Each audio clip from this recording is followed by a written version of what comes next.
বেজি এমন এক প্রাণী যারা সাপেদের তাড়া করার জন্য আর মারার জন্য বিখ্যাত। এরা সাপ হত্যা করাকে এক ধরনের খেলা মনে করে।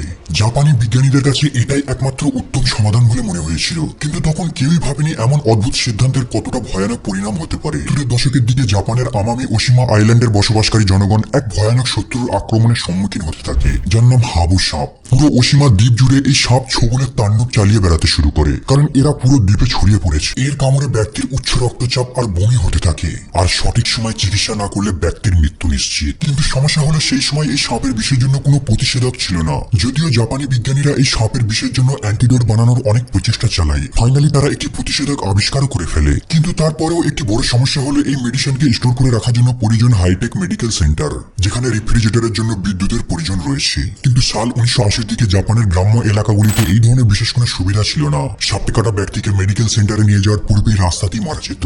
ধীরে ধীরে এই দ্বীপ জনশূন্য হতে শুরু করে।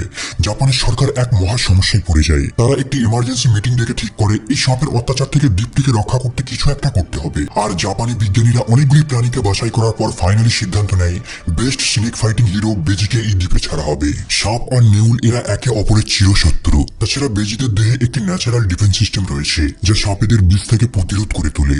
মানে হাবু সাপ যদি বেজিদের কামড়েও দেয়, তারপরেও এদের কোনো ক্ষতি হবে না। কিন্তু এখানে একটি সমস্যা রয়েছে, বেজিরা জাপানের স্থানীয় নয়। এদেরকে মূলত ভারত, বাংলাদেশ, পাকিস্তান, নেপাল আর ভুটানের মতো দেশে দেখা যায়।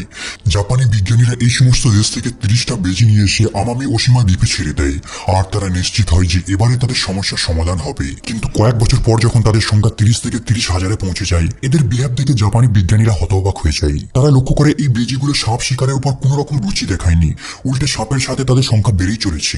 আসলে হাবু সাপ একটি নিশাচর প্রাণী। এরা কেবল রাতের বেলায় তাদের গর্ত থেকে বের হয়, আর বেজিরা রাত হয়ে গেলে শিকার করে না। আর যদি দিনের বেলায় এরা মুখোমুখিও হয়, তারপরেও বেজিরা এদের হত্যা করতে কোনো ইন্টারেস্ট দেখাতো না। উপরন্তু প্রতিটা ওষুধের যেমন সাইড ইফেক্ট থাকে, ঠিক তেমনই এই মিশনের একটি সাইড ইফেক্ট দেখা দেয়। দিনে সাপ না পাওয়ায় তারা পেট ভরানোর জন্য এই দ্বীপের ছোট আকারের দুর্লভ খরগোশদের ধরেই খাওয়া শুরু করে দেয়। শুধু তাই নয়, এখানের স্থানীয় পাখিদের সংখ্যা বিলুপ্তের পথে নিয়ে যায়।